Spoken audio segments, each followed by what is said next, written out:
Welcome everyone to Instant InDesign, the video podcast for learning template design and high-speed production skills. I'm your host, Gabriel Powell. And this is Episode 8, Automating Layouts with the EasyCatalog plugin for InDesign, Part 2.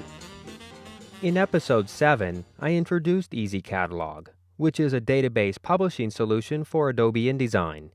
I demonstrated how EasyCatalog can be used to automate the production of a catalog and a price list. Now I'm going to show you how to use EasyCatalog and InDesign together as a team to create a catalog template.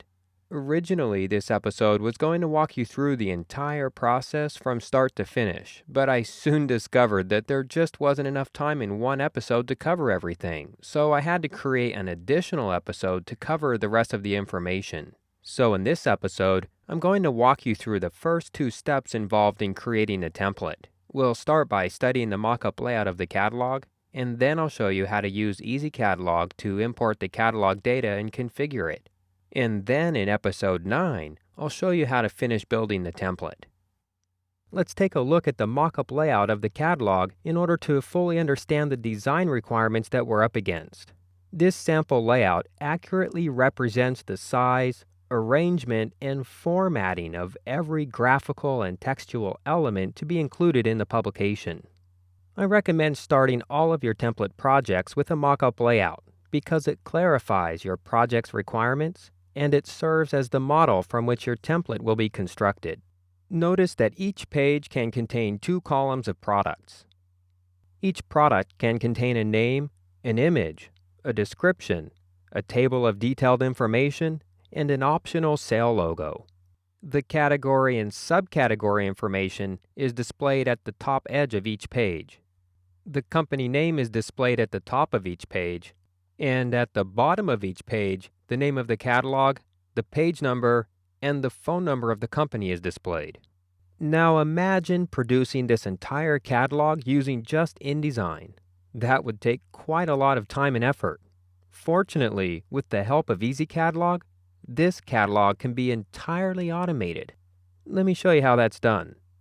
Since I've already created the mockup layout, the next step is to use EasyCatalog to import the data into InDesign. All of the data for the catalog has been exported from a database as a comma-delimited text file. So all I have to do is go up to the File menu, choose New, EasyCatalog Panel, and then New File Data Source. And then locate my data source file, which is right here. I'll go ahead and click Open. Now that I've selected the data source, I need to configure it. Here in the Content section of this dialog box, all of these options have been properly specified for me already. So I'm really only concerned with the Sample section at the bottom of the dialog box. This is a sample of the data that I'm going to be importing. Right now, just the first 6 records are being displayed. If I scroll to the right, you can see all of the columns or fields of information that will be imported. EasyCatalog lets you determine the behavior of each of these fields. For example, this field here, Product Image, contains the name of the image to be imported for each record. All I need to do is specify where the folder of images is located. So with the Product Image column selected, I'll click the Options button, which opens the Field Options dialog box, and I'll select the Picture Content category. Here I can specify how I want the images to be scaled, how I want the images to be aligned. I'll go ahead and choose Top Center. And I can specify where the folder of images is located by clicking Choose right here. Those images are located in my Project Catalog folder inside of this Images folder. I'll go ahead and choose that. And the file path shows up in this field here. This extension field is very important. All of my images are in the TIFF file format, but I didn't include the file extension in the name of the image in my database. So I need to do that here. I'll go ahead and type in .tiff. Now, if you've included the file extension when you type in the names of your images, you don't have to worry about this. You can skip this option. This replacement image option is very cool. If EasyCatalog can't locate a particular image when it's paginating the catalog, it can use the replacement image that you specify instead. That way, after the pagination is finished, it's obvious which images it didn't find. I'll go ahead and specify my replacement image. I'll click Choose, and it's inside of the Images folder all the way at the bottom. There it is. It's called Missing Image. I'll go ahead and open that. So that's how you format an image field. I'll go ahead and click OK. Now let me introduce you to some of the other field formatting options that EasyCatalog provides. Take this price field, for instance. Notice that each of these prices has a $sign in front of it. Now, if I didn't want that $sign, I could remove it by clicking on the Options button to open up the field options for the price field, and then specifying a different format, such as pound or euro, or completely removing it altogether by choosing alphanumeric and clicking OK. So now it's disappeared. But in this catalog, I want that $sign, so I'll go ahead and add it back. I'll specify the currency format option and then the $sign. There are some other very important formatting options that you should be aware of as well. Let's say, for example, that this description column is a note column, and I want the word note to appear in front of each description. So I can do that by selecting the description column, clicking the Options button, and then in the General category, specifying the prefix note, followed by a colon and a space. As soon as I click OK, that information is added to the text. You can also apply a character style to the text if you like. You can apply a suffix, and then there's this cleansing options area, which is very important. This area is used for cleansing your data before it's placed into InDesign. Think of it as a simple find and replace. So for example, let's say that your data contains a bulleted list with an asterisk symbol instead of a bullet character.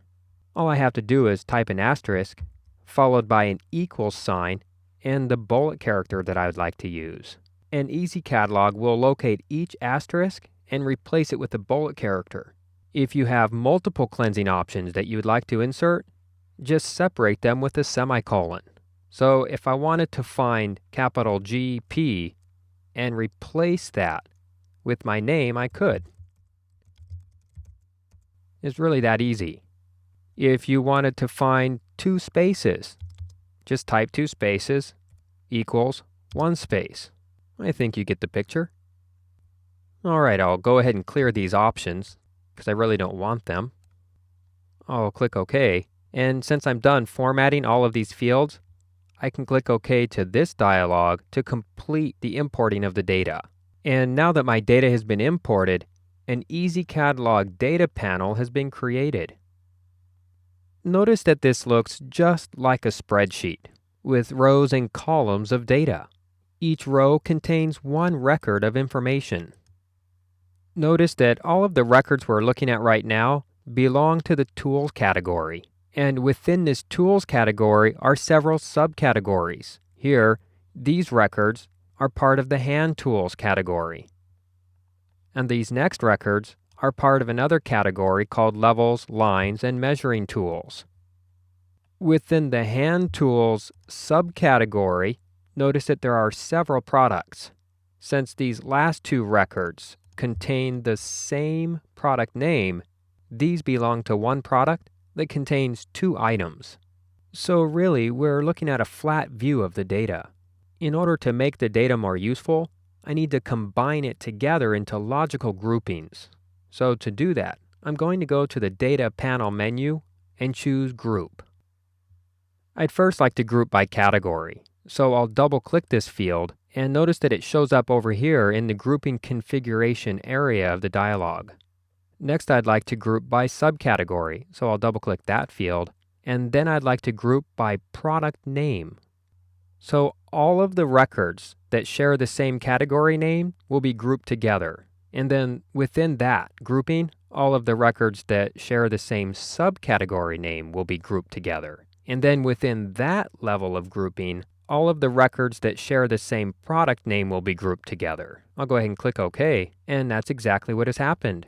So here we're looking at all of the categories. The Builder's Hardware category contains 7 subcategories. I'll flip the triangle to see them all. Here we're looking at all of the subcategories.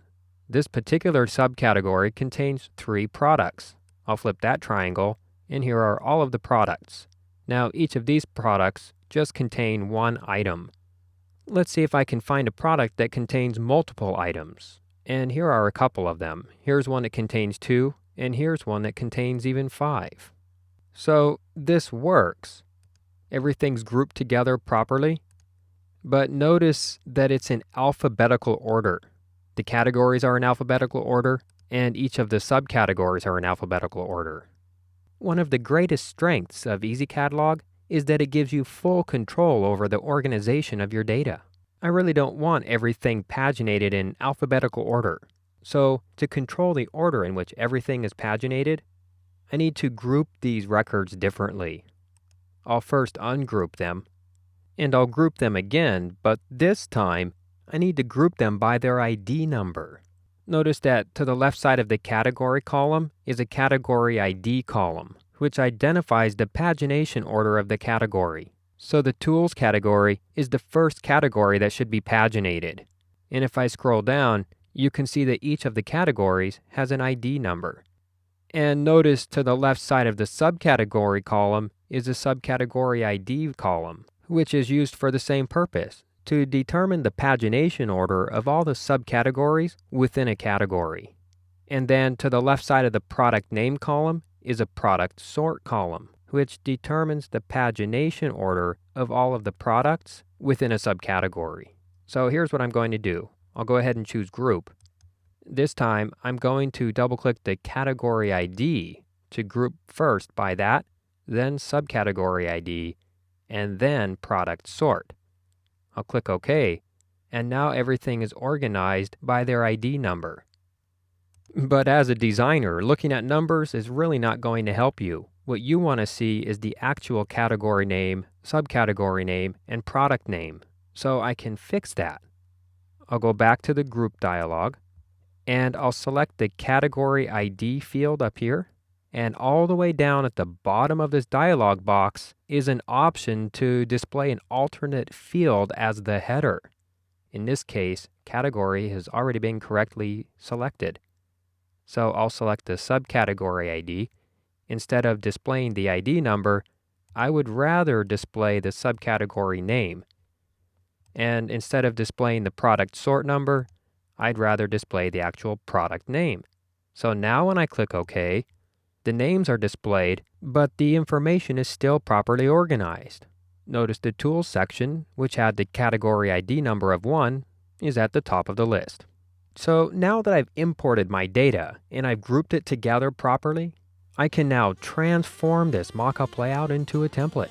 And that's what we'll be doing in the next episode, so stay tuned for part 3. If you have any questions about using EasyCatalog or any other InDesign feature, I'm more than happy to answer them. To ask a question, go to instantindesign.com and click the Ask a Question button.